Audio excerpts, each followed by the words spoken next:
ธรรมถูกถ้อยคำเข้าถึงจิตใจฟังรายการวิทยุเสียงใสส่งถึงใจไปสู่ปลายนา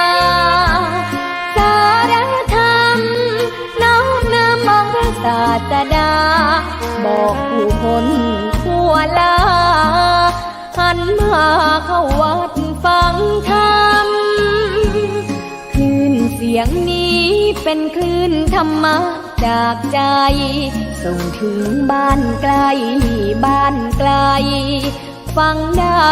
สุขใจล้ำยามดึกดื่นค่ำคืนมีงานต้องทำเป็นคลื่นสารธรรมเน้นย้ำธรรมะเพื่อนใจเสียงคลื่นธรรมบอกหลักธรรมให้คลายความเหงาฟังเสียงธรรมะเบาเบาบอกเล่าถึงคนบ้านไกลสื่อธรรมะบอกลดละระหว่างด้วยใจสื่อไปถึงสวงในเข้าใจหลักธรรมหลักดีพลิ้วเพลงธรรมผูกสัมพันธ์จิตใจร่าเริงฟังสาระธรรมะบันเทิงรื่นเริงในชีวิตยามวันว่างเดินทางไปเยี่ยมสถานีนัดพบกันน้องพี่วันนี้วันดีวันเสาร์สวดมนต์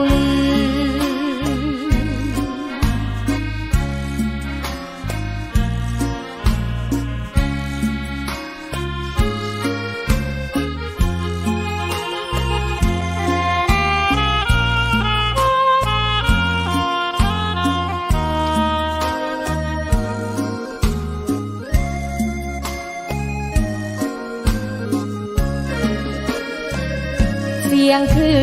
นธรรมบอกหลักธรรมให้คลายความเหงาฟังเสียงธรรมะเบาเบาบอกเล่าถึงคนบ้านไกลสื่อธรรมะบอกลดละระหว่างด้วยใจสื่อไปถึงสวงในเข้าใจหลักธรรมหลักดีพลิ้วเพลงธรรมผูกสัมพันธ์จิตใจร่าเริงฟังสาระธรรมะบันเทิงรื่นเริงในชีวิตยามวันว่างเดินทางไปเยี่ยมสถานีนัดพบกันน้องพี่วันนี้วันดีวันเสาร์สวดมนต์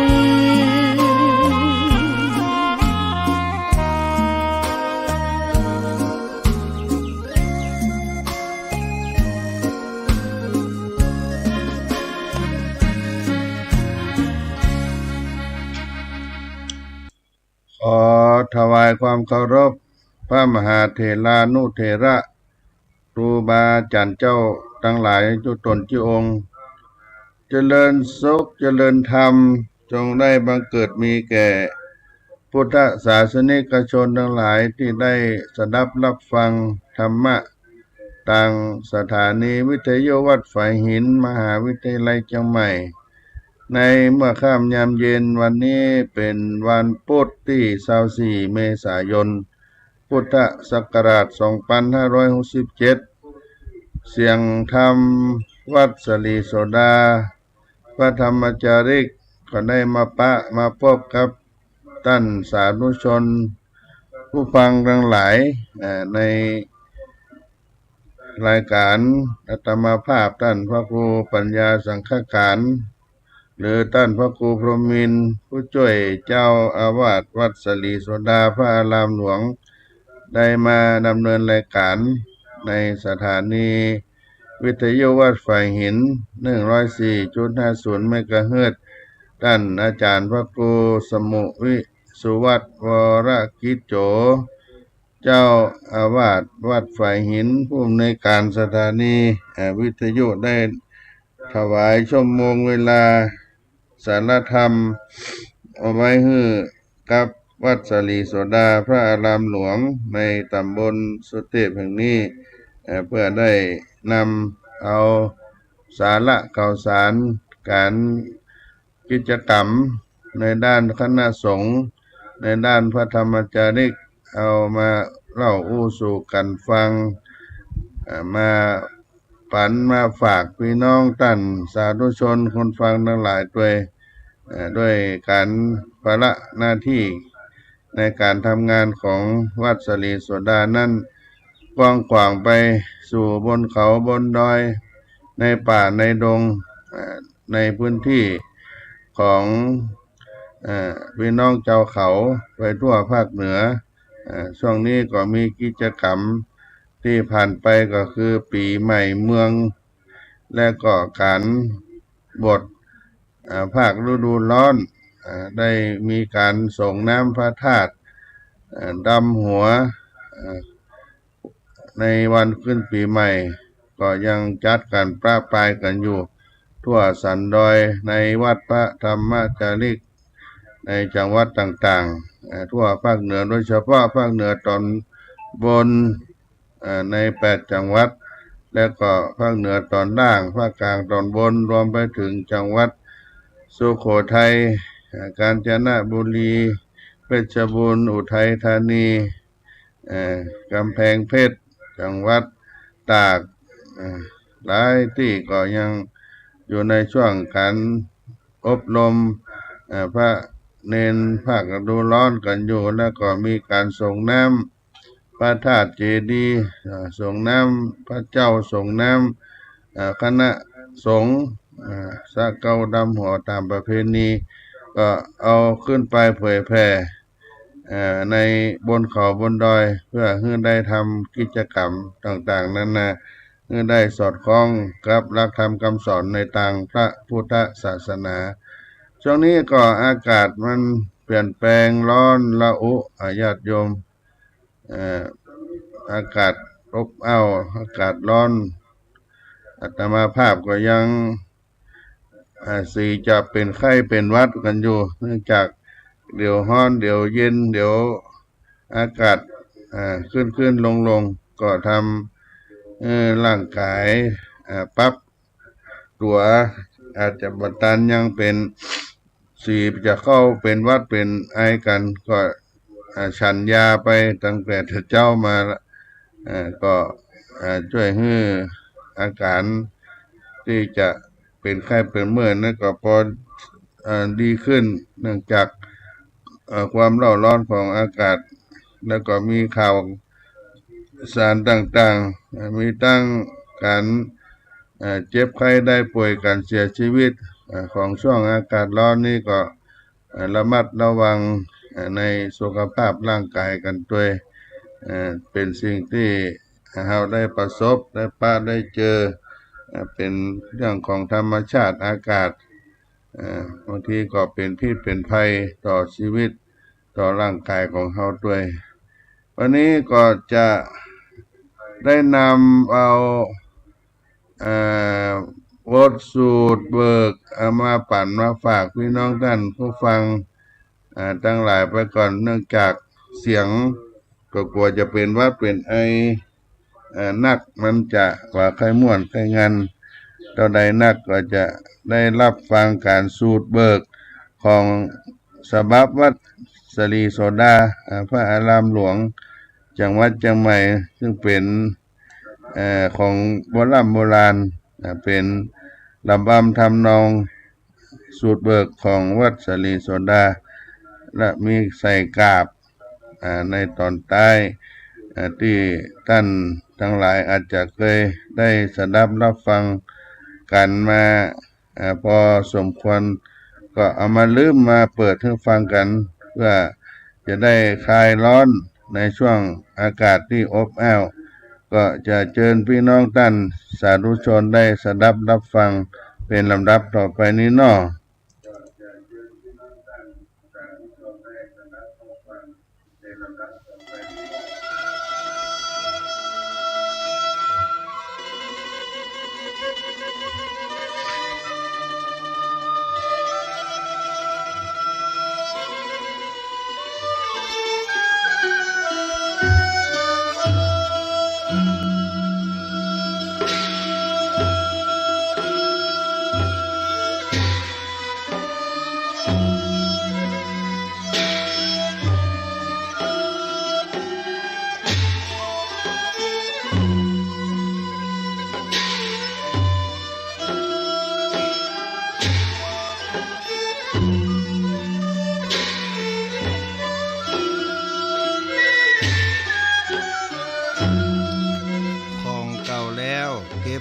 คัดสี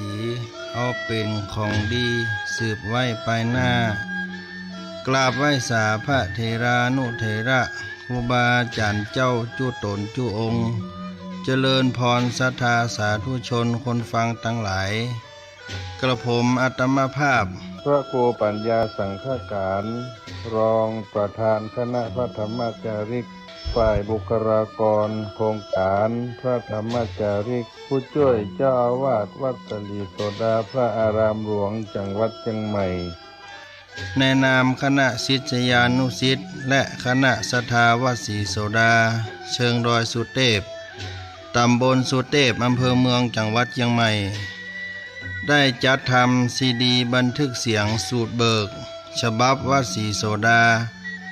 โดยมีพระครูธรรมธรสมจิตติคาวีโรเป็นหัวหน้าคณะสูตรเบิกคณะศิษยานุศิษย์ได้บันทึกไว้ขณะที่คณะท่านได้รับนิมนต์สูตรเบิกในงานอบรมสมโภชพระพุทธรูปและรูปเหมือนครูบาศรีวิจัยหน้าอุโบสถวัดศรีโสดาในวันมาฆบูชาวันจันทร์ที่13กุมภาพันธ์พุทธศักราช2549แล้วได้นำมาจัดทำในรูปซีดีเพื่อแสดงมุทิตาสักการะเนื่องในวโรกาสพระราชพิธีมหามงคลเฉลิมพระชนพรรษาพระบาทสมเด็จพระเจ้าอยู่หัววันที่5 ธันวาคมพุทธศักราช2549ทรงพระกรุณาโปรดเกล้าโปรดกระหม่อมพระราชทานตั้งสมณศักดิ์ฮือพระปรัตดำริอิทธิมันโตผู้ช่วยเจ้าอาวาสวัดศรีโสดาเป็นพระราชาคณะจันทร์สามัญที่พระพิสารประชานุกูลพระราชทานตั้งสมณศักดิ์ฮือพระครูธรรมธรสมจิตติควีโรผู้ช่วยเจ้าอาวาสวัดศรีโสดาเป็นพระครูสัญญาบัตรที่พระครูมนูนกิจจานุกิจในการจัดทำซีดีบันทึกเสียงสูตรเบิกฉบับวัดศรีโสดาครั้งนี้มีจุดประสงค์เพื่อมุทิตาสักการะในงานรับพระราชทานตั้งสมณศักดิ์เพื่อเป็นการปูจาคุณต่อครูบาอาจารย์เพื่ออนุรักษ์ภูมิปัญญาและประเพณีการสูตรเบิกแบบล้านนาไทยเพื่อสืบสานเผยแพร่ประเพณีการสูตรเบิกแบบล้านนาไทยสูตรเบิกเป็นการสูตรประเภทหนึ่งของล้านนาไทยนิยมสูตรกันใน8 จังหวัดภาคเหนือคือจังหวัดเชียงใหม่ลำพูนแม่ฮ่องสอนพะเยาเชียงรายลำปางแพร่น่านการสูตรเบิกจะใช้สูตรในงานพิธีอบรมสมโภชพระพุทธรูปใหม่ทางล้านนาไทยเรียกว่าการอบรมพระเจ้าหรือการบวชพระเจ้าในภาษาไทยปัจจุบันเรียกว่าพิธีมงคลพุทธาภิเษกและการสูตรเบิกนี้ยังใช้ประกอบพิธีกรรมงานประเพณีไหว้พระธาตุงานส่งน้ำพระธาตุเจดีย์งานปล่อยหลวงหรืองานฉลองสมโภชศาสนสถานมีพระพุทธรูปตั้งประดิษฐานอยู่เช่นอุโบสถวิหารพระธาตุเจดีย์เป็นต้นการสูตรเบิกเป็นการกล่าวถึงเรื่องราวเกี่ยวกับประวัติขององค์สมเด็จพระสัมมาสัมพุทธเจ้าตั้งแต่การจุติลงมาปฏิสนธิในพระครรภ์พระนางสิริมหามายาพระมารดาจนประสูติมีนามว่าเจ้าชายสิทธัตถะซึ่งต่อมาพระองค์ได้ออกบวชปั้มเปงธรรมเข้าฌานจนบรรลุอนุตตรสัมมาสัมโพธิญาณอันผาเสริฐสูงสุดสำเร็จเป็นพระอรหันต์สัมมาสัมพุทธเจ้าลักษณะการสูตรเบิกนั้นจะสวดด้วยระบำกาบอันม่วนงันละเมาเอาใจแก่คนฟังเพราะเป็นการสูตรแบบประสานเสียงของพระภิกษุและสามเณรโดยพระภิกษุเป็นเสียงต่ำสามเณรเป็นเสียงกลางและเสียงสูง การสูตรเบิกหากจะกล่าวอีกในแง่หนึ่งว่าเป็นการนำเอาภาษาบาลีในพระสูตรมาขับร้องเป็นธรรมคีตะหรือสรพัญญะแปลว่าการนำเอาพระธรรมมาขับร้องนั่นเองการสูตรเบิกจะสูตรเป็นวานเป็นตอนต้องฝึกหัดกันอย่างพิถีพิถันมากทั้งนี้ผู้สูตรจะต้องมีพระและสามเณรที่ยังน้อยมีเสียงม่วนเสียงดีมีความสนใจฮักในการสูตรเบิกมีความอดทนอย่างจริงจังเพราะจะต้องใช้เวลาฝึกซ้อมเป็นเดือนโดยแต่ละวัดจะจัดเป็นคณะประกอบด้วยพระภิกษุสามเณร5 รูปมีพระภิกษุเสียงก้องกังวาน1 รูปเสียงกลาง3 รูปเสียงแหลม1 รูปเหมือนเสียงปีจุม5ของจ้างซอเมื่อทำการสวดจะประสานเสียงทำนองกาบเป็นกาบหมู่คล้ายเทศมหาจาตุเวสสันดรจาดกการสูตรเบิกนี้จะนิยมสูตร3 วันดังนี้วันที่1ตั้งแต่เอโสโนสถาในปัทมยามต้นทรงบรรลุปุเปนิวานุสติญาณคือทรงระลึกชาติในอดีตทั้งของตนเองและผู้อื่นวันที่2ตั้งแต่อัฏฐโขภกวาในมัชฌิมยาม2ทรงบรรลุจุตูปาตญาณคือการหู้แจ้งการเกิดการดับของสรรพสัตว์ทั้งหลายวันที่3ตั้งแต่อเนกจาอวิจจา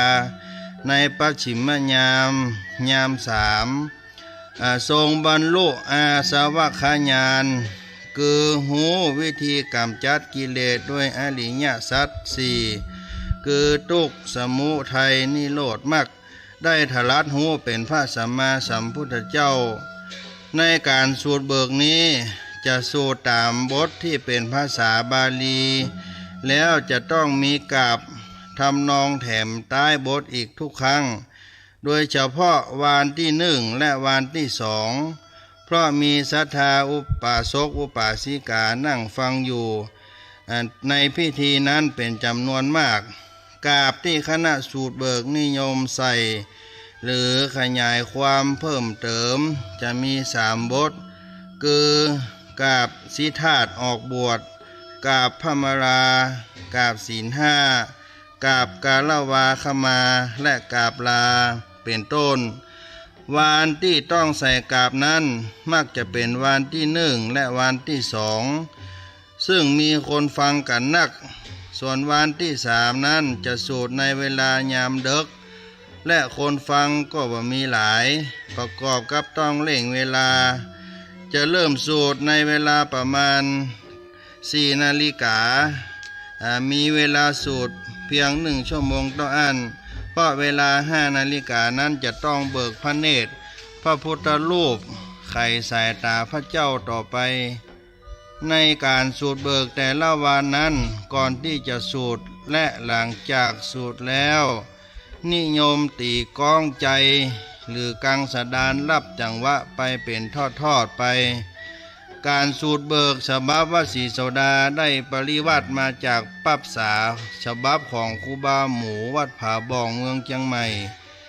เป็นตัวหนังสือเมืองภาษาล้านนามาเป็นตัวหนังสือไทยภาคกลางเพื่อให้พระภิกษุสามเณรเจ้าเขาได้อ่านและฝึกซ้อมได้ง่ายสูตรเบิกฉบับวสีโสดามีการประยุกต์สอดแทรกระบำเพลงปืนเมืองฮือม่วนและเหมาะสมกับเวลาอาจารย์พระครูธรรมธรสมจิตติฆวิโร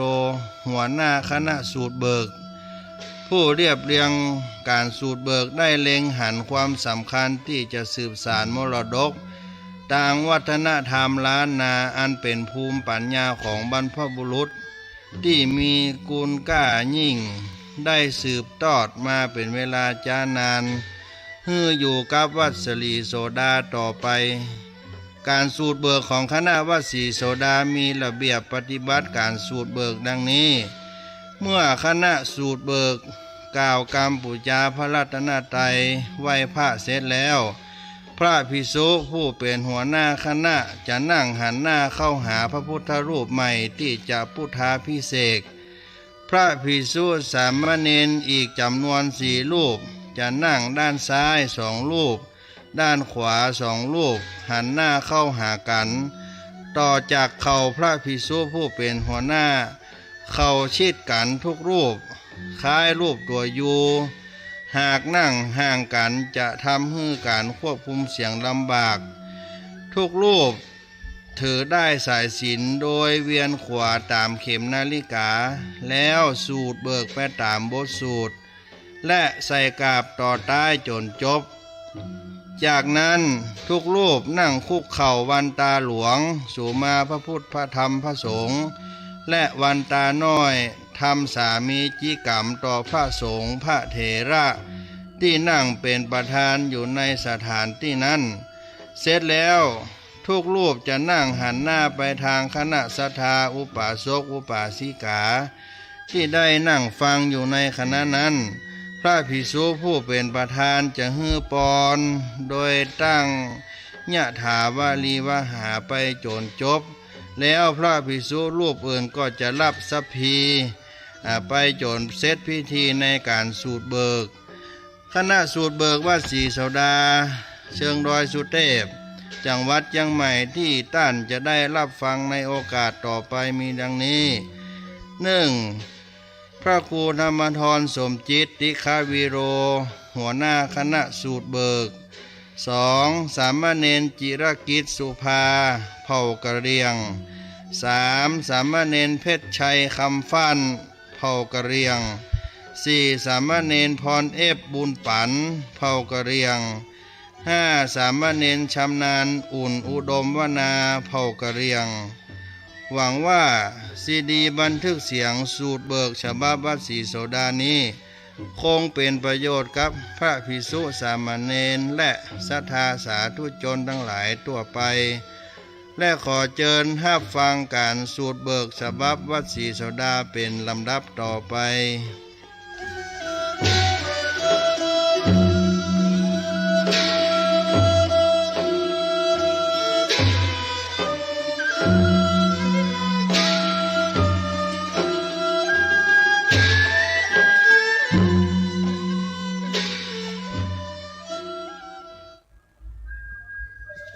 อะระหังสัมมาสัมพุทโธภะคะวาพุทธังภะคะวันตังอภิวาเทมิสวากขาโตภะคะวะตาธัมโมธัมมังนามัสสามิสุปฏิปันโนภะคะวะโตสาวกสังโฆสังฆังนามามิอันตมยังพุทธัสสะภะคะวะโตบุพภาคณามะการังกโรมาเสนะโมตัสสะภะคะวะโตอะระหะโตสัมมาสัมพุทธัสสะนะโมตัสสะภะคะวะโตอะระหะโตสัมมาสัมพุทธัสสะนะโมตัสสะภะคะวะโตอะระหะโตสัมมาสัมพุทธัสสะ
เสกองลีนาลิลิโอนาลิลิโอเลี้ยวละละเลี้ยวเลี้ยวแสเสียงกองเมตาละกองสื่อเสียงเฮไรเฮ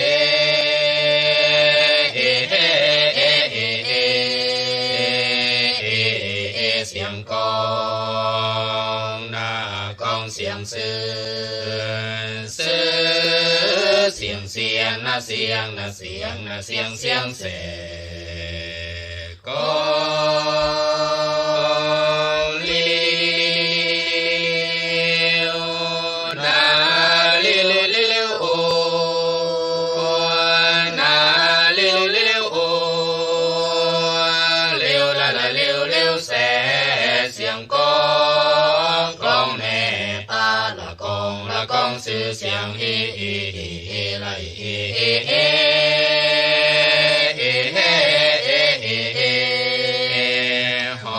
ฮอน้องสาย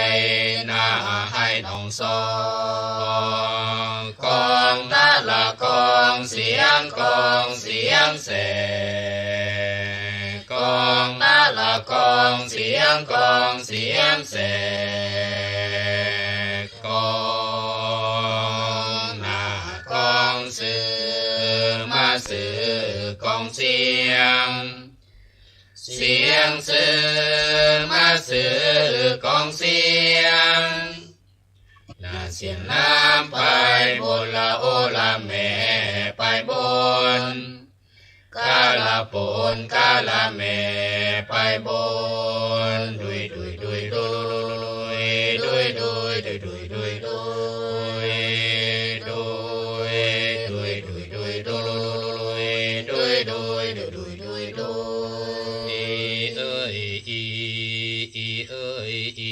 มาขี้ลอยดังนี้มากะจีงดงามเลี้ยวฟังละมาเงี่ยงหูฟังเลี้ยวฟังละมาเงี่ยงหูฟังละมานาคุณปานิยาคุณปาดิยาละคุณปาดินาฮัลเลวังกาเชิญฟังสวดเบิกว่าสีโซดาไพเนอเ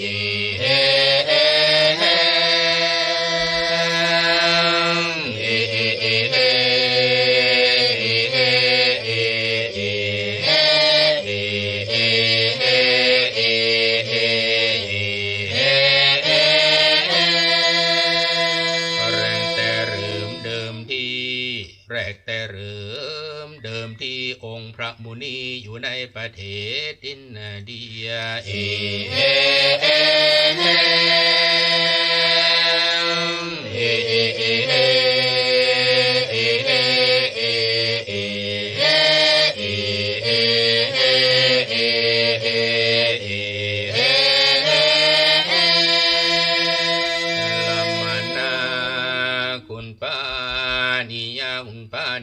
ละคุณปาดินาฮัลเลวังกาพุทธศาสนาได้เข้าสู่เมืองไทย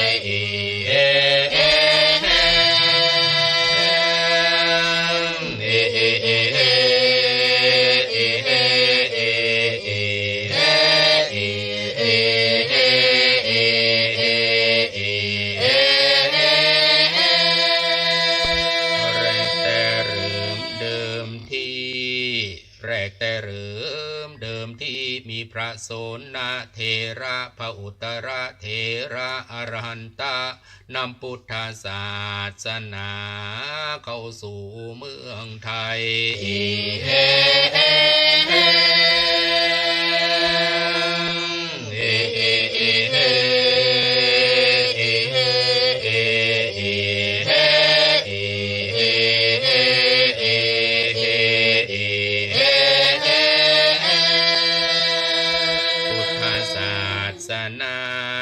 พุทธศา สนาเป็นศาสนาประจำชาติไทย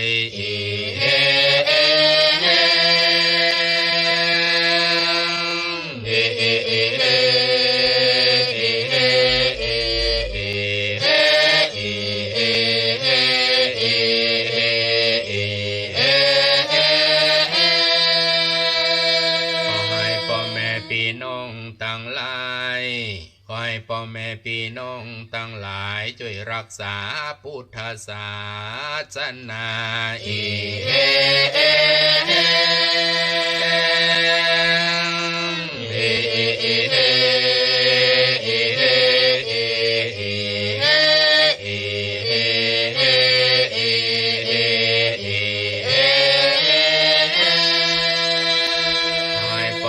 พี่น้องตั้งหลาย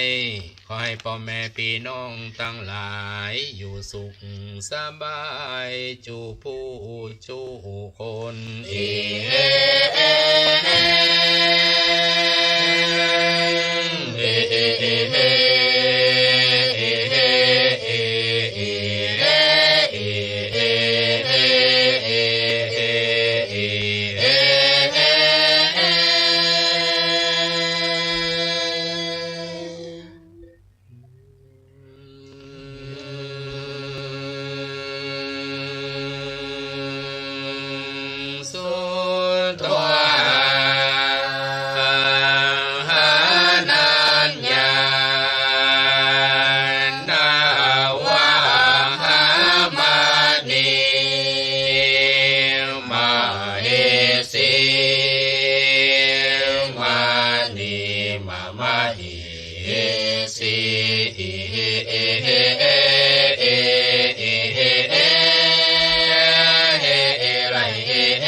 ตินานานังชาติลาตินานานัง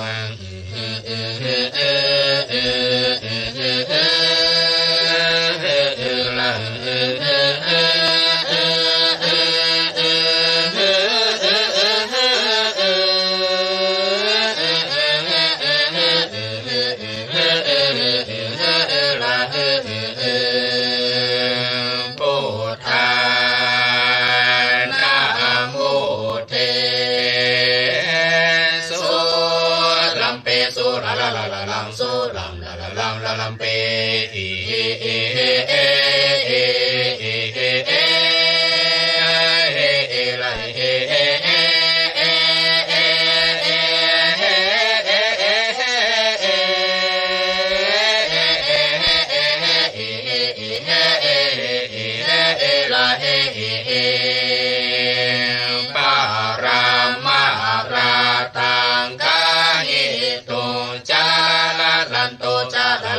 ลันจาลันลันโต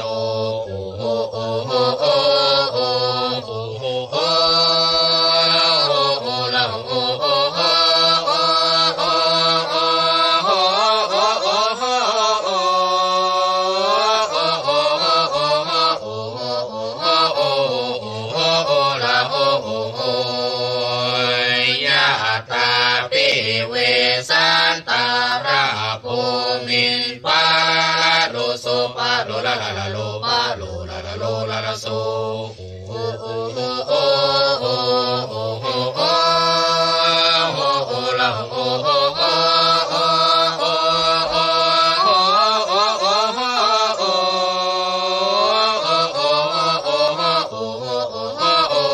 โอโอลาโอโอตาตาเนกังตินังจาตินานานังจาติลาตินานานัง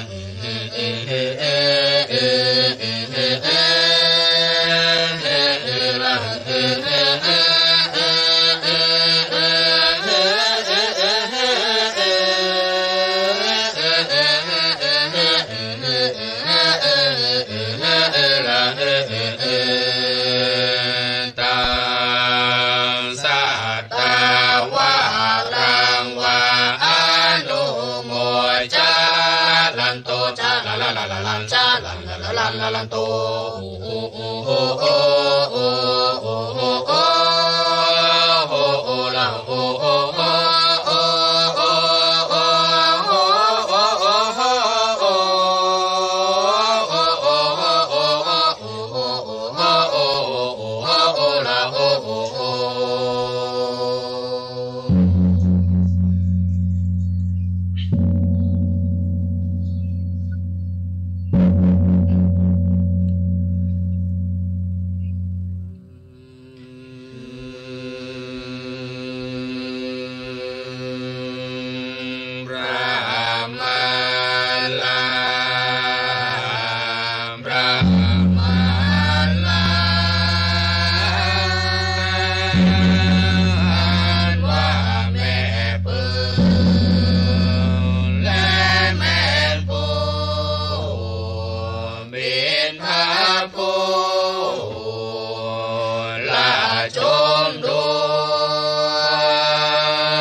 นิมิตอันนี้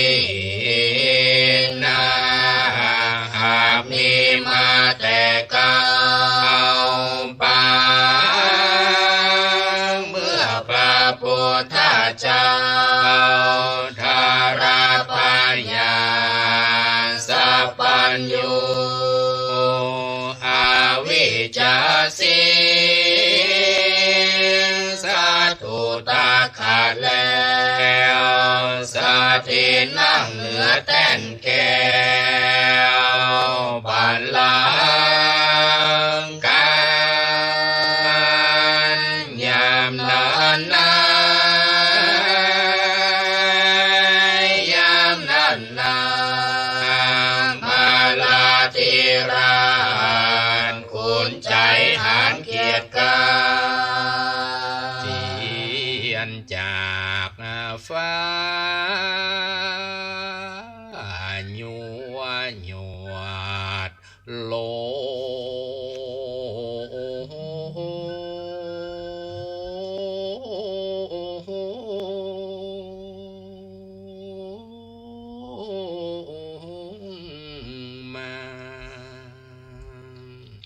มาคำลาพระสาธาตนผ่านแต้วว่าแต้นแก้วแห่งคุณนาหากเป็นของเรามาแต่เดิมมาแต่เก่าว่าท่านเจ้าจุงหนีไปว่าแต้นแก้วเป็นของแห่งมันอยู่แท้ใจใจลวดที่ปางเงาไทยใจปอนลว่าเจ้าสิธาตุนี้นอ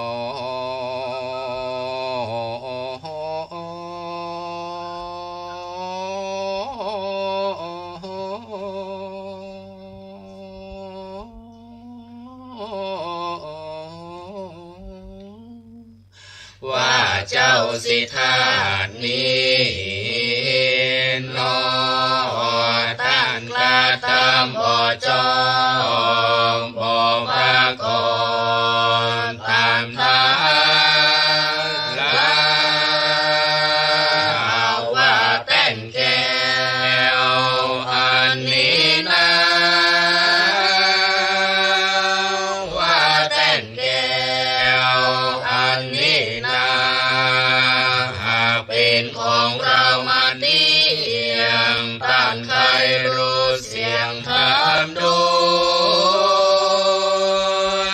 ยามนั้นนารีบโอนวางเสียงกองต่างคนต่างร้องว่าเป็นแต้นแก้วพยามมันเป็นสักขีและทิ้งยาวร้องสะสวงฝูงหมู่อินทาพรหมบ่อยู่ลวดไปปางนี้ลาแต่สมเด็จพระมุนีตนพาเสริญอากาวาลาเลิศอยู่องค์เดียวบาดแผลและเลวก็บ่หันไผอยู่ไกลเปี่ยวอกปราฏิวัยวิงวอนใจและนานในขณะบัดนั้นบ่มีกายยังสักคุณากลางเถื่อนทองแสงร่ำร้องแอวไปมาว่าอดก่อนเตือนนะ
แก้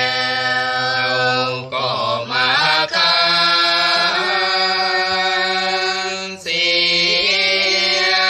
งสัตว์มันก็ตัวโดมไร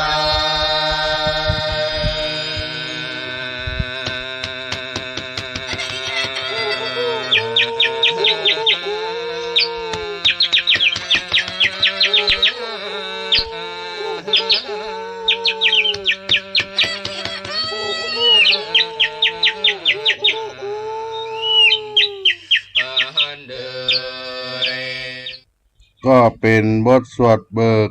เอามาปั่นมาฝากพี่น้องท่านสาธุชนผู้ฟังทั้งหลายในสารธรรมยามเย็นวัดสลีโสดาพระอารามหลวงเพื่อให้เป็นพระอานิสงส์เป็นบุญเป็นกุศลกับท่านผู้ฟังทั้งหลายทุกคนและก็เพื่อเป็นการดับเปี่ยวฮ้อนอากาศอุณหภูมิให้มันลดมันผ่อนลงไปพี่น้องทั้งหลายได้อยู่เย็นเป็นสุขกันทั่วหน้าวันนี้เวลากาลละก็หมดเสียงไปขอให้ทุกท่านได้